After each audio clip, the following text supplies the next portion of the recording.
పెళ్లి చేసుకొని ఒక కాపురం నడుపుతున్న భగవంతన్న సార్, సార్. తిరిగి ఎందుకు మళ్ళా దళం వైపెళ్లారు? సార్ దానికి ఒక కారణం ఏంటిదంటే వాస్తవికంగా పెద్ద కారణం ఏం లేదు. అయితే ఇప్పుడున్న చైతన్యంతోని చెప్తున్న మాట ఇది. అప్పుడు చైతన్యం లేదు. సరిపోని చైతన్యం లేదు. అయితే సాంస్కృతిక భావజాలంతోటి నన్ను బాగా గవర్నమెంటు ఆఫీసుల వైపు నాదేదైనా చిన్న చిన్న పనులుంటాయి గదా! నేను పోతుంటే ఒత్తిడులు ఎక్కువైనాయి. అయితే సాంస్కృతిక భావజాలాన్ని వాళ్ళు ఆకర్షించడం కోసం. జస్ట్ అంతే కారణం. ఆ సాంస్కృతిక భావజాలంలో భాగంగా వాళ్ళు ఆ ఒత్తిడి అనేటువంటిది ఎట్లుందంటే నాకు పని చేస్తలేరేమో, నన్ను అవాయిడ్ చేస్తుర్రేమో అన్నట్టుగా నేను ఊహకెళ్ళిపోయినా. అచ్చా, మీకు మీరు ఊహించుకున్నారు. నాకు నేనుగా ఊహించుకున్నా. వాస్తవికంగా వాళ్ళు వాళ్ళ పని చేయడానికి కావాల్సినటువంటి గ్రౌండ్ ప్రిపేర్ చేయడానికి కావాల్సినటువంటి సంస్కృతిని వాళ్ళు నా మీద ప్రయోగిస్తుండ్రు. చిన్న చిన్న ప్రయోగాలు. అది నాకు అర్థం చేసుకునేంత చైతన్యం లేదు ఆ రోజు. అది సార్. అయితే ఆ ఆ రకంగా ఒత్తిడి ఎక్కువ గురయ్యి ప్రతిదీ నేను వాళ్ళు ఎంత ఆకర్షించినా కూడా నేను స్టేషన్‌కి పోవడానికి సిద్ధం కాకపోయేది. హ్మ్. ఫస్టు. ఇక అరే! మీకోసం మేము లొంగిపోయినప్పుడు వాళ్ళే పరేవి చేసి, వాళ్ళే టార్చర్ ఇచ్చారు వాస్తవికంగా. అంటే అదే చిన్న చిన్న అవును. క్యాస్ట్ సర్టిఫికేట్ అంటే, ఊరి క్యాండిడేట్ అని, ఇట్లా సరెండర్ అని, ఇవన్నిటికి సంబంధించినటువంటి ఫైల్స్ అన్నీ కూడా రెడీ చేసి ఎండీఓ ఆఫీస్‌కు ఈ లోకల్ కానిస్టేబుల్ దగ్గరుండి లైసెన్స్ కావాలంటే, ఇట్లాంటి వాళ్ళు దగ్గరుండి చేపించి పంపించిర్రు. ట్రాక్టర్ ఇప్పిచ్చారు. ట్రాక్టర్ ఇప్పిచ్చేస్తారు. హ్మ్. అయితే ఆ రోజు 3,50,000 దానికి. ఆ రోజు రూ. 3కు అంత విలువుంది. హ్మ్. నిజంగా చెప్పాలంటే నా చేతిలో రూ. 3 లేకున్న టైంలో ఆ 3,50,000 పెట్టి ట్రాక్టర్ ఇచ్చింది గవర్నమెంట్. దాన్ని కరెక్ట్‌గా యూజ్ చేసుకోలేదు. తర్వాత ఒత్తిడికి తట్టుకోలేక ఆఫీసర్స్ యొక్క చైతన్యం ఎట్లుంటదంటే ఆఫీసర్ చైతన్యమే సార్. వాస్తవికంగా ఏందంటే నేను దాన్ని అర్థం చేసుకునే స్థాయిలో లేని క్యాండిడేట్‌ను. హుహు. అక్కడ నేను డిఫరెంట్‌గా కావాల్సొచ్చింది అంతే. మళ్ళీ పోవడానికి కారణం గదొక్కటే. ఓకే. Yes sir. రెండోసారి ఎవరిని కలిసి వెళ్లారు?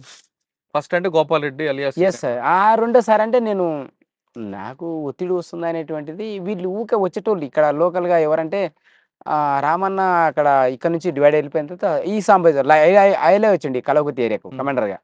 ఈ సాంబశివుడు ఇక్కడ నుంచి జిల్లా కమిటీలోకి తీసిర్రు. తర్వాత లోకల్ అశోక్ అని కమాండర్ ఈ కొల్లాపూర్ ఏరియానే అశోక్ కమాండర్‌గా ఇక్కడున్నాడు. ఆ కమాండరు సరికొండ ఎన్‌కౌంటర్‌లో చనిపోయిండు. ఇక్కడ సరికొండ అమన్‌గల్ పక్కన. అవును. సరికొండ ఆయన చనిపోయినప్పుడు ఈ ఐలయ్య అదే ఈ సాంబశివుడు ఐలయ్య.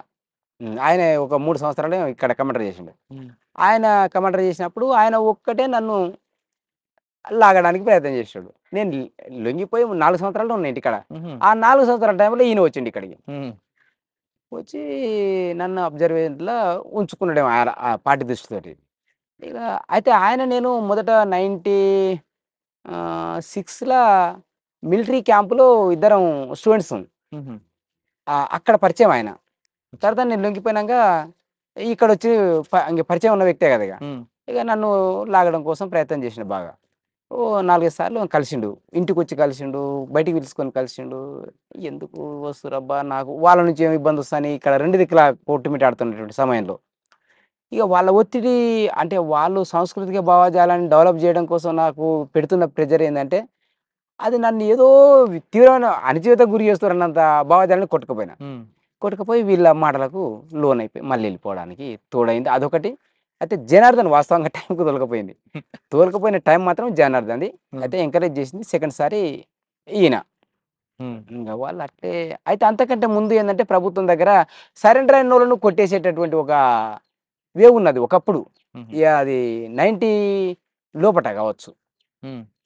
లొంగిపోతే కొంతకాలానికి మళ్ళా కొట్టేస్తారు అనేటువంటి భయంతోటి కూడా కొంతమంది అభద్రతా భావంతోని జీవించేటోళ్ళు. హ్మ్. కానీ వాస్తవికంగా అప్పుడు నన్ను చాలా ఆకర్షించడానికి ప్రయత్నం చేసిండ్రు. అయితే అప్పటికి ఇప్పటికి ఇప్పుడు అర్థం చేసుకుంటున్నా ఆ విషయాల్ని. అప్పుడు నేను ఎంత తప్పు చేసినా అబ్బా! గీట్లాంటి విషయాలను నేను అర్థం చేసుకోక అనవసరంగా కొట్టుకుపోయానని ఇప్పుడు అర్థం చేసుకొని నీకు ఈ విషయం చెప్తున్నా. ఓహో! అది సరే. ఆ! ఓకే. ఓకే. అలా రెండోసారి వెళ్ళిన తర్వాత సరే. మీరు చేసిన కార్యక్రమాలేంటి? రెండోసారి వెళ్ళిన తర్వాత బాగా మిలిటరీ యొక్క ఏంది దళాల యొక్క ఇదే ఇగ దాడులు ఇవి, అవి వాటికి గురి చేశారు సార్ అందరిని వాస్తవంగా. కానీ నేను ఆర్గనైజేషన్ ఫీల్డ్‌లో ఉన్నా. వాళ్ళు మిలిటరీ ఫీల్డ్ ఒకటి, ఆర్గనైజేషన్ ఫీల్డ్ అని 2 చేసిర్రు. ఆ రెండిట్లో భాగంగా నేను ఆర్గనైజేషన్ ఫీల్డ్‌కు నన్ను మార్చిర్రు. నన్ను హ్మ్. ఆర్గనైజర్‌గా ఈ కలవకుర్తి ఆర్గనైజర్‌గా నన్ను ఇక్కడ బాధ్యునిగా చేసేసారు హుహు. లాస్ట్‌కు. కలవకుర్తి ఆర్గనైజర్‌గా ఉంటూ మీరు చేసే కార్యక్రమాలు?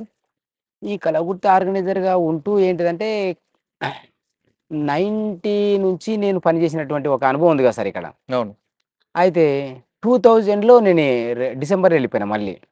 2000 నుంచి మళ్ళీ వీళ్ళ దగ్గర పనిచేస్తున్నప్పుడు ఏంటంటే, పోయిన సంఘాలను మొత్తం గూడా మళ్ళీ రీపునర్నిర్మాణం కోసం కృషి చేశాను సార్ వాస్తవికంగా. హ్మ్. అయితే వాళ్ళప్పటికే ఏందంటే అనేక అణచివేతలకు గురయ్యి. అంటే హ్మ్, సంఘాలలో కొంచెం ఏమొచ్చిందంటే డిఫరెన్స్ వచ్చినాయి సార్ వాళ్ళ మధ్యల. ఆ డిఫరెన్స్ ఎట్లొచ్చిందంటే గ్రామాలలో అప్పుడు రాజకీయ పార్టీలు ఏం చేసినాయంటే కొన్ని సంఘాలకు గురి చేసింది. హ్మ్. అదే ఏది మహాలక్ష్మి గ్రూపులని, అదే. ఆహ్, బడి బడి చైర్మన్‌లు, బడి యొక్క బాడీ అని, విద్యా కమిటీ చైర్మన్. ఆ విద్యా కమిటీ ఇట్లాంటి కమిటీలకు గురి చేసిర్రు వాళ్ళందరిని. అయితే ఆ సంఘాలు మర్చిపోయిర్రు. హ్మ్. ఈ సంఘాలలో బలి పడిపోయిర్రు. అప్పుడు వచ్చినండి వీళ్ళని టచ్ చేస్తే వీళ్ళు ఆహ్, పార్టీల మధ్యల కొట్లాటలు నాకు వైరుధ్యాలతోటి వస్తుర్రు నా దగ్గరికి. హ్మ్. వాళ్ళను మళ్ళీ ఒక కమిట్మెంట్‌కి తీసుకురావడం కోసం నేనేం చేయగలనబ్బా! నేను సింగిల్ ఆర్గనైజర్ ఇక్కడ. హ్మ్. సింగిల్ ఆర్గనైజర్ సిస్టమ్ ఇక్కడ. 2000 లోపటనే ఇక్కడ వ వ సె మిలిటరీ యాంగిల్ ప్రకారంగా సెక్షన్ కమాండర్‌గా తిరిగేది ఇక్కడ. ఒక సెక్షన్ 7 మందితోని తిరిగేది దళం. అది తీసేసిర్రు ఇక్కడ నుంచి ఎత్తేసిర్రు. హ్మ్. ఎత్తేసి ఒక సింగిల్ ఆర్గనైజర్, ఒక సింగిల్ దళ సభ్యునితోని ఇక్కడ తిరిగేది. నేను సింగిల్ ఆర్గనైజర్‌గా, సింగిల్ దళ సభ్యునితోని వీళ్ళు ఒక గ్రూపులుగా తయారయ్యిర్రు. వీళ్ళని నేను ఎట్లా తట్టుకుంటా అబ్బా! అని చెప్పేసి నేను వాళ్ళని డెవలప్ చేయడం కోసం, నన్ను నేను డెవలప్ చేసుకోవడం కోసం కృషి చేశా సరే. ప్రయత్నపూర్వకం రెండోసారి పోయినటువంటి ప్రయత్నంలో భాగంగా వాళ్ళతోని నేను నేర్చుకున్న నాతోని వాళ్ళు నేర్చుకున్నరా ఆ! అది ఇందులోనే ఇంక్లూడ్ అయిపోయింది. ఆ! ఇది పెద్ద సమస్యలుగా మారలే పార్టీకి. ఆహా!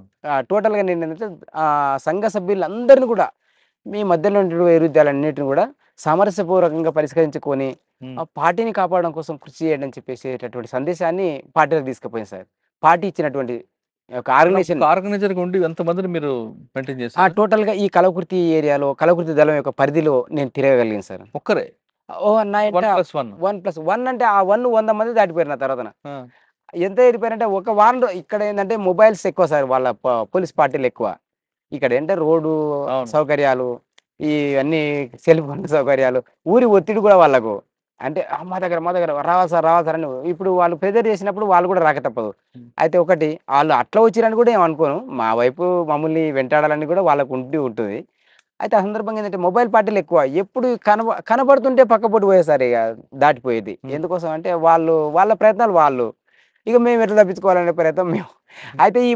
అయితే అడవిలో ఉన్నటువంటి వాళ్ళని ఇక్కడ తోలేటోళ్ళు. నాకు వాళ్ళకు స్టోరేజ్ ఉంటారు కదా సార్ వాళ్ళ దగ్గర. అవును. ఈ ఈ సాంబశివుడే అక్కడ ఇప్పుడు జిల్లా కార్యదర్శి, జిల్లా మెంబర్‌గా హ్మ్. ఉండి, ఇక్కడ బాధ్యుడు కూడా ఈ లోకల్ కమాండర్ చేసిన తర్వాత అప్పర్ ప్లాట్ 2 ఈ కల్వకుర్తి 2 దళాలని ఒకే 2 దళాల సెక్రటరీగా చూసేటోడు. ఓకే.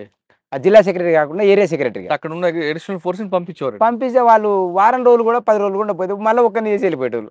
ఎందుకు? ఎప్పుడు ఒక్కడినే అయ్యేటోడిని. ఎందుకు ఉండేవారు కాదు? అదే సార్ ఈ పోలీసుల యొక్క మొబైల్ పార్టీలన్నిటిని గూడా అచ్చా! ఎప్పుడు ఆ తిండి తెచ్చుకోవాలంటే కూడా ఒక పెద్ద ఇబ్బందిగా సమస్య ఉంటది. ఉండేది. ఆ! వీళ్ళ మధ్యల నిజంగా ఇంట్ల పిల్లులు, ఎలుకలు ఎట్లా తిరుగుతాయని ఒక సామెత మేము చెప్పుకునేది ఆ! సంఘాలలో. ఆహా! అలాంటి పద్ధతిలో తిరిగేటోళ్ళం సార్ ఇట్లా. ఆహా!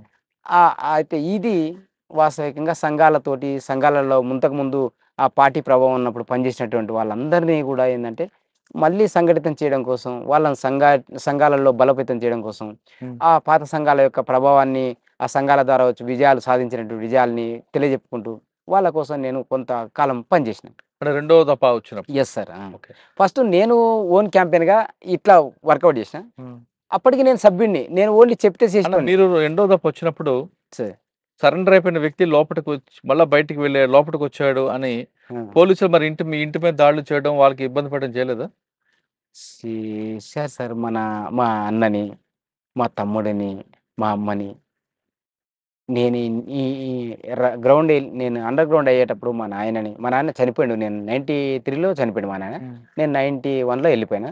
అయితే 93లో 91లో నన్ను కలిపే కొట్టేసారు పోలీసోళ్ళు. అయితే అయ్యో! మా కుటుంబం అందరూ వ్యక్తిగతంగా ఒకరొకరుగా దెబ్బలు తిన్నారు. హుహు. అయితే దెబ్బలు తిన్నారు. దెబ్బలు తిన్న తర్వాత వాళ్ళు సరెండర్ అయిపోయిందంటే వాళ్ళకు, "సరే ఏదో మీరు చెప్పేది వింటాం గానీ మమ్మల్ని బాధ పెట్టకండి. వాడొస్తే మేము చెప్తాం అంత కాదంటే." వాళ్ళు కాంప్రమైజ్ అయ్యారు. అయితే నేనొచ్చేది వాళ్ళకి చెప్పి రాకపోయేది కదా! నేనొచ్చేది నేను తిప్పలు కొద్దీ నేనెళ్ళిపోయేది. అదే. మళ్ళా వచ్చినట్టే కదంటే, "వచ్చిండు సార్ మరేం చేయాలి? నేను రావద్దు అననీకి రాదు వాడిని. వస్తే ఎందుకొచ్చాం అననీకి రాదు. ఏం చెప్పాలనో తెలవదు మాకు. ఇక మీరు మమ్మల్ని పిలిస్తే మేము వస్తున్నాం. ఉన్న విషయం చెప్తున్నాం. మీరు ఏ నిర్ణయం తీసుకుంటే మీ ఇష్టం. వాళ్ళొచ్చి వాళ్ళు తుపాకులతోనొచ్చి మేమప్పుడు 7 మందిం సార్ ఇక్కడ దళం. ఆ 7 మంది వచ్చేసరికి వాళ్ళేం చెప్తారు సార్ మాకు? అవును. నేనొక సభ్యుడిని అందులో. అట్లా ఉండే సార్ ఇగ.